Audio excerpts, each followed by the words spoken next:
Para sahabat sebangsa dan setanah air, saya semakin malas menyidang TA, tugas akhir mahasiswa, beberapa tahun ke belakang ini.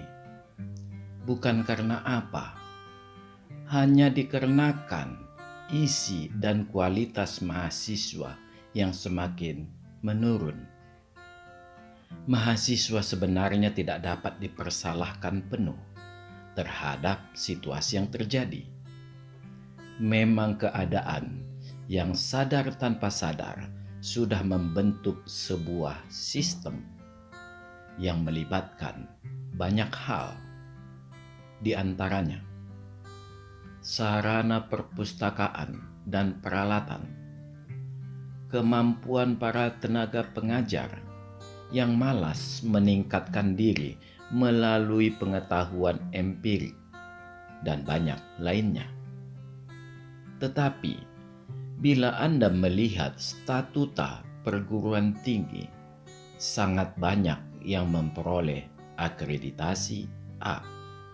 Sekalipun bila diperhatikan, alumninya tidak mampu berbuat banyak ketika mencari kerja. Nilai A akan bertaburan di lembaran indeks IPK mahasiswa. Dan ini yang membuat saya seharusnya bangga. Tetapi tidak bisa saya lakukan dikarenakan IPK itu tidak mewakili kemampuannya secara utuh. Para sahabat yang saya hormati, di suatu kesempatan sidang tugas akhir, mahasiswa akan diberi kesempatan untuk mengenalkan diri serta membahas ringkasan TA-nya dengan waktu tidak lebih dari 10 menit. Waktu yang diberikan ini sangat sering molor sampai 30 menit. Peristiwa seperti ini sangat sering saya potong, kecuali mahasiswa sudah masuk ke dalam isi TA-nya. Saya akan memberi kelonggaran. Yang paling memiriskan, sering pimpinan sidang yang biasanya adalah pembimbing mahasiswa tersebut membiarkan peristiwa tak bermutu bisa berlangsung. Mahasiswa bersangkutan memulai pidatonya dengan membaca kata penghantar yang isinya hampir 1,5 halaman. Isinya penuh dengan puja-puji kepada semua pihak, bahkan sampai ke pembantu di rumah sang dosen pembimbing yang suka memberi gorengan dan kopi. Sang dosen pembimbing menyambutnya dengan senyum-senyum penuh keluguan serta hidung yang kembang kempis. Di sesi tanya jawab, peristiwa yang lebih lucu sering terjadi di mana sang mahasiswa hanya menjawab dengan senyuman tulus dan wajah tanpa dosa dengan berkata, "Mohon dimaafkan, hal tersebut belum saya kuasai," atau "Mohon dimaafkan akan segala kekurangan saya." Di akhir rekapitulasi nilai, maka pembimbing akan memberi nilai A.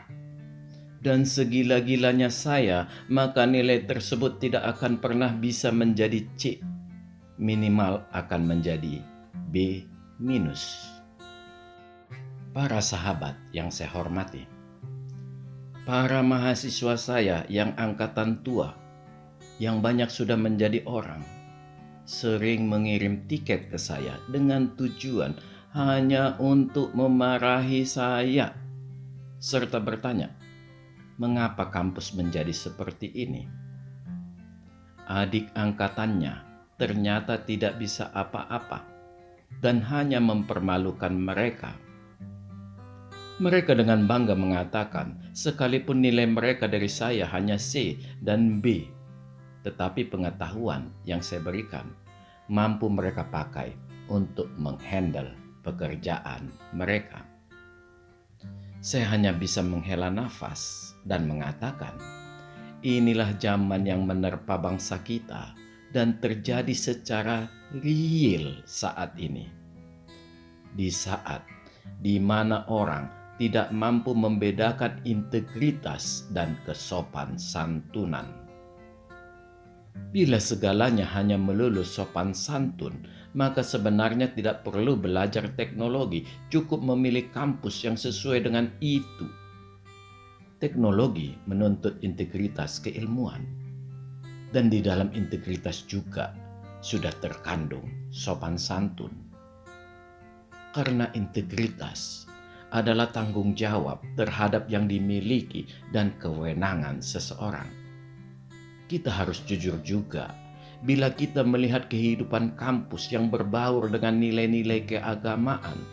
Sebenarnya kita juga dengan mudah menemukan manusia-manusia yang berintegritas penuh.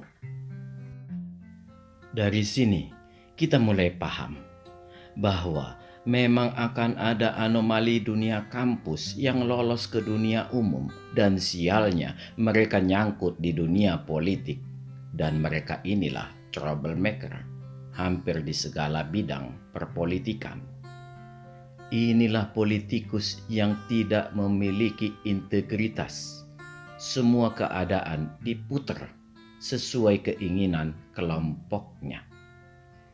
Para sahabat yang saya hormati, Profesor Mahfud adalah seorang ilmuwan di bidang hukum, dan integritasnya di situ masih tetap saya percaya penuh.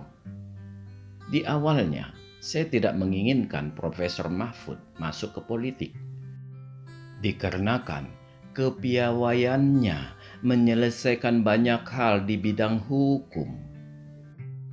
Ketika, dalam tanda kutip, perang cawapres PDIP berlangsung, maka saya membuat video agar Profesor Mahfud maju.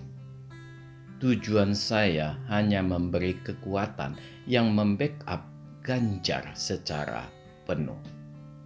Memang, di kalangan nasionalis pada saat itu, Mahfudlah yang masih mudah diterima dengan baik.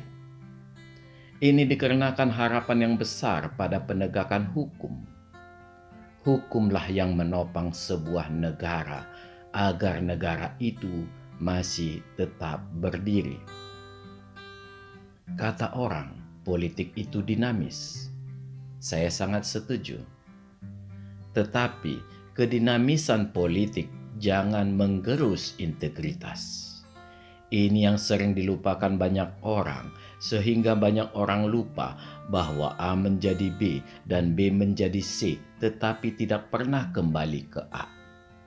Artinya, integritasnya memang sudah habis tergerus, atau memang integritasnya yang sebelumnya hanya aksesoris.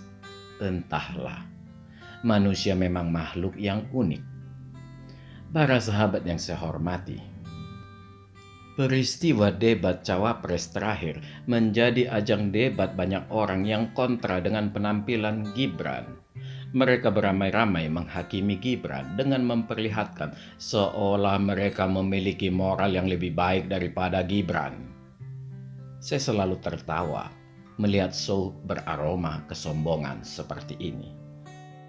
Mereka lupa bahwa mereka jauh lebih sering melakukan hal yang lebih tidak sopan dibanding Gibran, dan lebih tidak bermoral lagi mereka menyembunyikan diri dengan hak imunitas sebagai anggota dewan yang terhormat.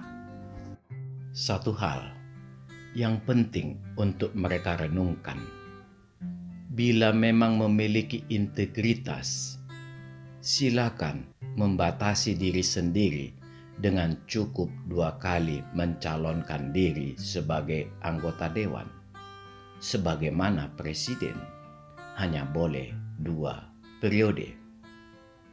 Sekalipun partai memerintahkan untuk mengejar perolehan suara partai, katakan sudah cukup dan bantu kader yang lain.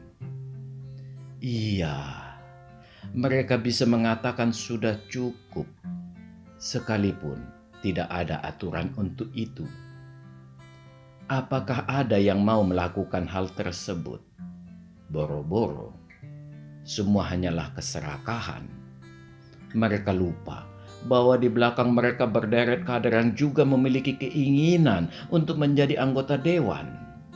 Tidak jarang juga kita banyak melihat jurus mabuk dari orang-orang yang berbaju sopan santun. Entah pura-pura mabuk atau karena mabuk beneran, karena nenggak narkoba. Para sahabat sebangsa dan setanah air, pesan bagi Gibran: Anda sudah di jalur yang benar. Lanjutkan tata krama ala anak muda yang sangat saya sukai itu. Sopan santun tetap dalam integritas. Itu terlihat di dalam diri Anda sebenarnya. Jadi, jangan keder diterpa tuntutan bersopan santun yang menina bobokkan. Banyak kalimat indah, tetapi tanpa isi. Anda termasuk orang yang sangat santun dibandingkan mereka yang banyak protes. Orang tua juga wajib belajar. Bila tidak mau belajar, segeralah mundur. Inilah arti perubahan sesungguhnya. Berubah menuju karakter Indonesia yang lebih baik dalam mengenal jati diri bangsa serta memiliki kemauan keras menanamkan etos kerja. Anda orang kaya, Anda anak presiden, tetapi Anda mau bersusah payah demi anak muda Indonesia. Anda termasuk orang muda yang lebih memiliki integritas dari banyak orang-orang terkenal yang sebenarnya tidak ada hebat-hebatnya. Memanglah, di dalam integritaslah terlihat keuletan dan dedikasi. Buka pintu selebar-lebarnya bagi generasi muda. Ini zaman Anda semua. Salam. Majulah Indonesia.